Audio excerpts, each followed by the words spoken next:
Fruits Basket Season 2 is exciting. We didn't see an original Season 2, and now with the reboot, we have it. From episode 1, it made it look like this season would be about school and a love triangle or just love in general. While looking at episode 2 to 4, we do have the plot around the school kids and possibly love, but not the way episode 1 made it seem like it would be set up. I like Fruits Basket, and so far this season, I like this anime. With that, let's look at the past few episodes. In episode 2, in the beginning, we see that there is going to be parent-teacher conferences coming up, and if Taru doesn't cry in this episode about her mom, then that's going to be very surprising. Taru and her two friends, along with Yuki and Kyo, eat lunch together. Her friends tease Taru on having her job just being marriage when she gets older, and Kyo and Yuki are in this conversation, and it's just a great conversation they all have. Joshua invites Taru over and Kyo walks her there. Joshua burns the food and he also cut his hair, changing his looks. Taru says that she will cook lunch since it got burnt. Kyo helps Taru cook.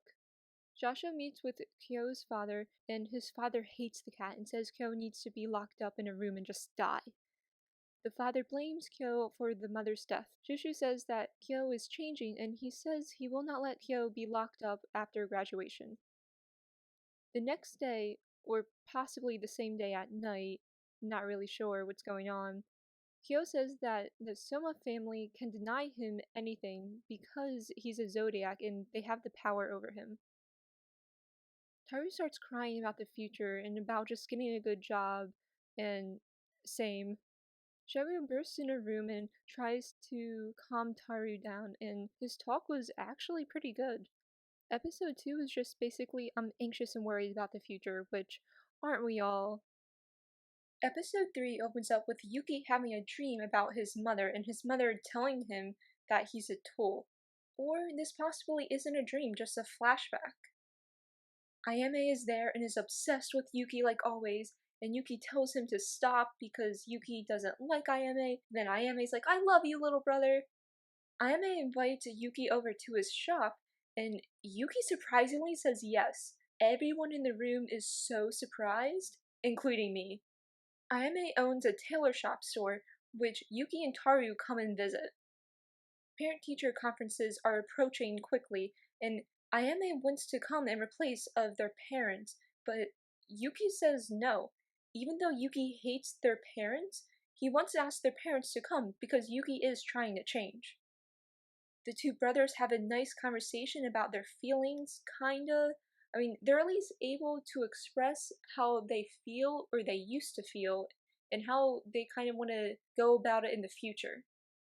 We learn that when Ayame was younger, he didn't love Yuki like he always did now, but he also didn't hate Yuki either. Ayame viewed Yuki as just someone he lived with. He didn't love or hate Yuki, it was just an extra body to be there. At the end of episode 3, Taru and Yuki have a nice romantic moment, and it's so great, and it's awesome, and then Ayame just comes and ruins it. I mean, like, ugh, they had such a nice romantic moment, things were going on, and then just all of a sudden Ayame has to ruin it. That was, ugh, so annoying. I'm so mad that moment is just gone now. But Ayame and Yuki kind of got teased over it, they were talking about it, and Taru was just being confused and kind of just blushing, but she was happy that at least Ayame and Yuki were talking and understanding each other's feelings. In episode 4, Haru visits Rin in the hospital. Rin says that she doesn't want to see him anymore. This makes Haru turn into Dark Haru at school the next day. Kyo, Yuki, and Taru confront Dark Haru in school, and Haru tells Yuki and Kyo if they want to stop him, they're gonna have to kill him. Dark Haru touches Taru, and Kyo freaks out about this, and they start to fight each other. Yuki might as well have been in a corner sulking about Dark Haru touching Taru, because that's what he ends up doing. As Dark Haru and Kyo fight, the teacher comes and pours water on their heads. This ends up making Dark Haru go away. Haru ends up getting suspended from school for a few weeks because of the damage he did. Haru tells Yuki he went dark because of Rin. At the end of episode 4, Yuki goes to the Soma estate to see how Haru is doing. Haru takes a photo of Yuki to have proof that Yuki was at the Soma estate and went there on his own willingly.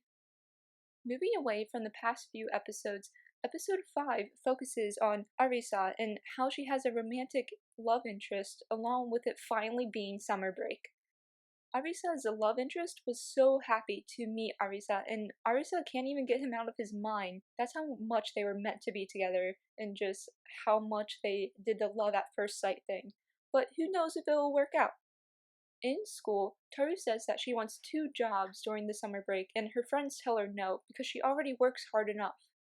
After school, Taru, Yuki, Kyo, Haru, and Momiji go to a haunted house. This isn't a complaint because I like it, but why do all animes show students in a haunted house either during a break or a school festival? At the haunted house, Taru is super scared and keeps screaming while the boys aren't scared or pleased by the attraction. Yuki and Kyo offer to help Haru through the haunted house at the same time and they end up fighting over it. Momiji shows up with Haru and Momiji says Yuki and Kyo shouldn't be fighting while Taru is scared. Haru tells Taru a sad story that will help her not be afraid anymore, and Taru and Momiji end up liking the story and it helps them get through the haunted house. Arisa gets asked out by Huron, the love interest. They eat a meal together and there's a 9-year difference between them. But that's okay, because they can still date or at least be very good friends. Episode 5 ends up with Kieran at his house, which ends up being the Soma estate, and it gets even better because he's probably a zodiac.